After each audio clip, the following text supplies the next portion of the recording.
This podcast is brought to you by Bloomberg Law. For more information about our professional services for the legal industry, please call 212-617-6569. You're listening to the Bloomberg Law Intellectual Property Review. I'm Josh Block. One day, back in 2005, Jamie Thomas-Rasset used a peer-to-peer network to download 24 songs, including Journey's Don't Stop Believing.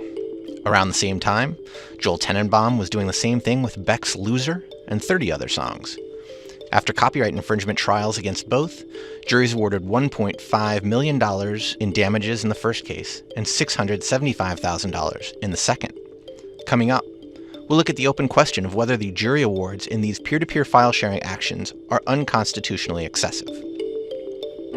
But first, we'll review some recent IP developments reported by Bloomberg News. Among the most popular petitions seeking action from the Obama administration posted on whitehouse.gov is a petition asking the Patent Office to be directed to cease issuing software patents. The petition was created just over a week ago and already has over 13,000 signatures. The threshold for review by the White House is 5,000 signatures over 30 days. The petition states that software patents have become a tool of antitrust employed by large companies against small ones. McDonald's, the world's largest fast food chain, is arguing that allowing others to trademark Mick and Mac formative words would cause confusion with their brand. McDonald's is due to receive an answer today in their attempt to block a Texas restaurant from registering Just Mac as a trademark. Kodak, the 131-year-old camera maker, continues to consider its next move. While the company's losses have exceeded $1.76 billion since 2008, they are sitting on patents which, if sold, could bring in $3 billion. Now the company is considering a bankruptcy filing, according to three people with direct knowledge. Kodak has discussed its options with law firms Kirkland & Ellis and Jones Day, but a filing is not imminent. Since Napster, the original peer-to-peer file-sharing network, came on the scene in 1999, the recording industry claims to have lost billions of dollars in lost revenue.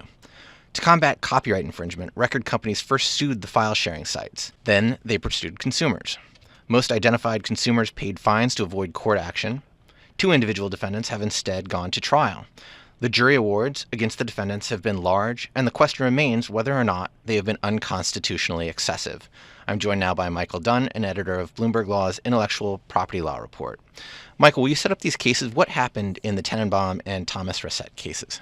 Sure. In the Tenenbaum case, Joel Tenenbaum is the defendant, and he was accused of downloading 30 songs from a variety of peer-to-peer file-sharing services, including Kazaa, Morpheus, all of the next-generation sort of post-Napster file-sharing services. And the evidence showed that he actually downloaded and uploaded into the thousands, but he was actually they only brought claims for 30 of the songs. The court ultimately found that he was guilty of copyright infringement. The damages award went to the jury, and the jury came back and issued an award of $675,000, which, when you break it down over 30 songs, it comes to $22,500 per song. In the Thomas-Rasset case, a very similar situation. Again, Jamie Thomas-Rasset was accused of downloading hundreds of songs. They brought claims for 24 of them, and the very first damages award the jury issued was $222,000, which comes out to $9,250 per song. That award was vacated because the district court decided that it had issued improper jury instructions having to do with whether or not she made the songs available, which is not actually a claim under the Copyright Act. So they had a new trial, and in the new trial, the second award that the jury reached was $1.92 million, which comes out to $80,000 per song. And in that case, the district judge reduced that award to $2,250 per song, and offered the record companies the option of either accepting the reduced award or having a new trial on damages. The record companies opted for a new trial on damages. This time, the jury came back with an award of $1.5 million, which is $62,500 per song. And again, the district court thought that high award was appalling, so they reduced it to $2,250 again per song. And this time they didn't bother with remittiture. They just said it was constitutionally excessive in violation of due process. Do each of the defendants here concede that they infringed, or did they challenge that as well? They originally challenged the infringement.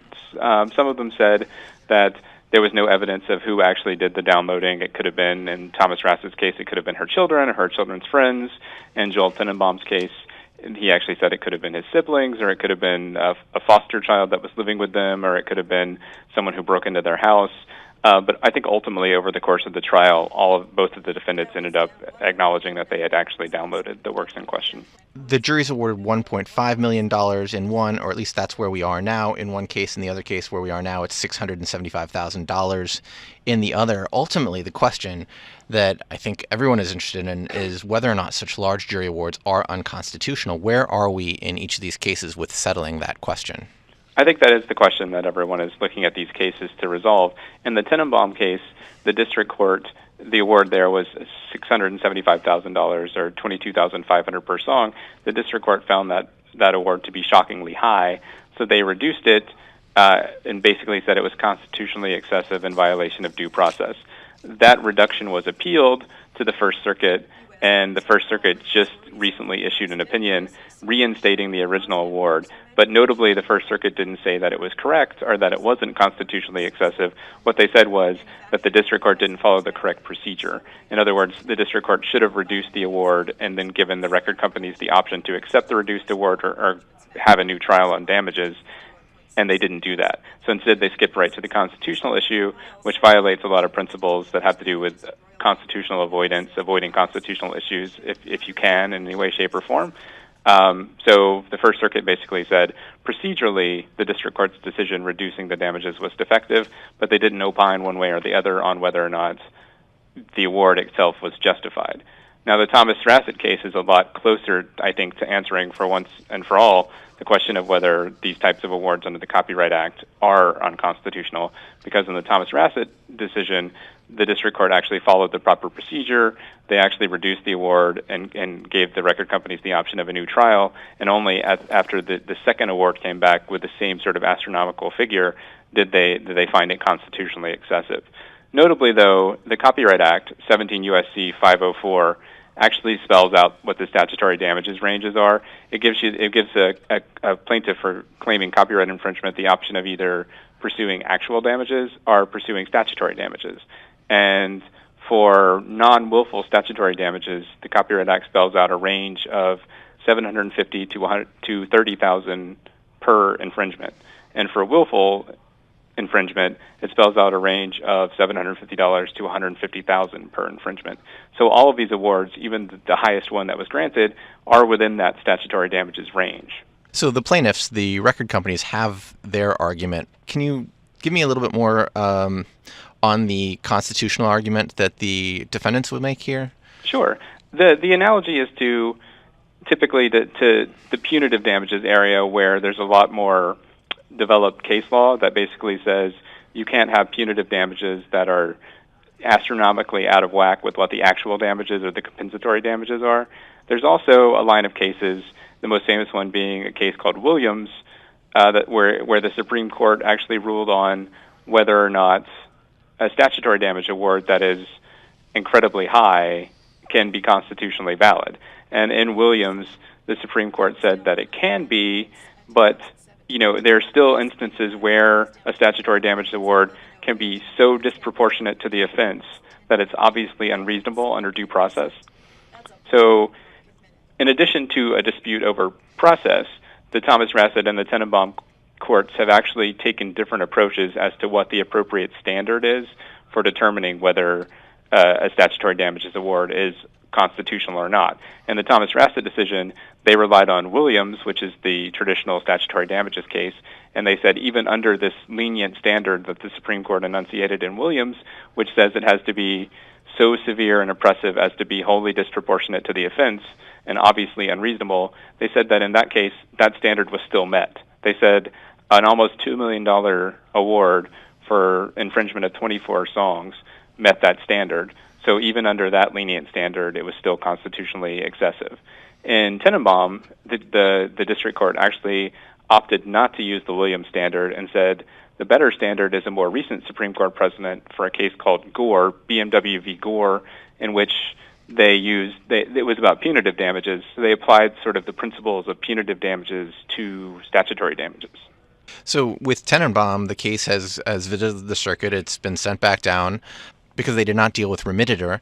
So where's the Tenenbaum case now, and what do you expect the next step to be there? I think the Tenenbaum case is basically back in front of the district court, and it's up to the district court to sort of decide what to do with this jury award of $675,000. And the options the district court has are to say it's fine, or to alternatively reduce it in the same way that the judge did before, but reduce it and give the record companies the option of either accepting the reduced award or getting a new trial on damages. That's what's most likely going to happen, since the district court obviously feels that the award is constitutionally excessive, and the record companies obviously feel that it's fair. So what I think is probably going to happen is that the district court will reduce the award again, and then the record companies will opt for a new trial, so we'll have a whole new trial on damages. Now, in the Thomas-Rasset dispute, on the other hand, we've already gone through that process. So at this point, the suit has been appealed to the Eighth Circuit. So I think that's the decision where we're most likely to see the circuit court actually weigh in on the constitutionality of these excessive or large statutory damage awards. How do you see these cases resolving themselves? Where is this going to go next? Well, the interesting thing is these two cases are sort of products of a system that's not really in place anymore, in the sense that the record companies have sort of abandoned the strategy of suing individual users for peer-to-peer infringement. But what we are seeing, and what we talked about in the past, is a lot of these new BitTorrent disputes where we see a lot of film companies, especially companies in the adult entertainment industry, bringing suits against individual file sharers who are using BitTorrent. So the principles that are sort of laid out in these two cases that are so far along in their development are going to definitely inform the way district courts handle any of those BitTorrent cases that actually go to trial.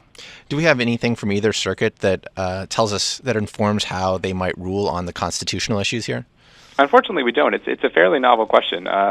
In this context where you have, while the defendants aren't the most sympathetic people in the world, in the sense that a lot of stuff came out in trial about what they were doing and how they had lied and tried to cover up after their behavior and things like that, you still have basically average everyday people who are doing what a lot of people were doing and still do, which is using these widely available file sharing networks and downloading such a small number of songs, but getting slapped with such an incredibly large damage award.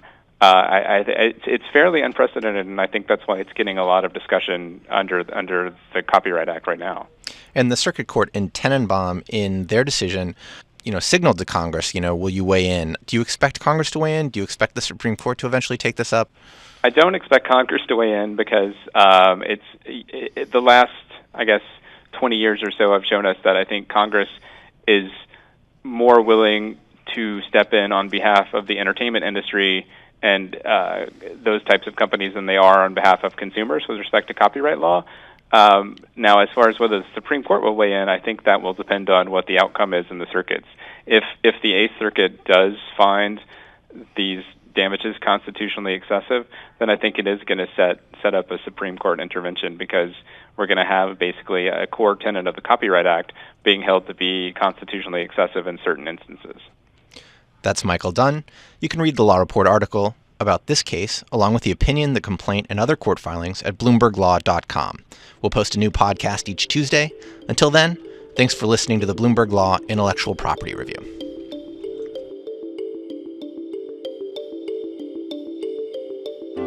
Copyright 2011 Bloomberg Finance LP, all rights reserved. The views expressed herein are those of the speakers and not of Bloomberg Finance LP. These discussions are for informational purposes only and should not be construed as legal advice, which has to be addressed to particular facts and circumstances involved in any given situation. Bloomberg Finance LP and its affiliated entities do not take responsibility for the content contained herein and do not make any representation or warranty as to its completeness or accuracy.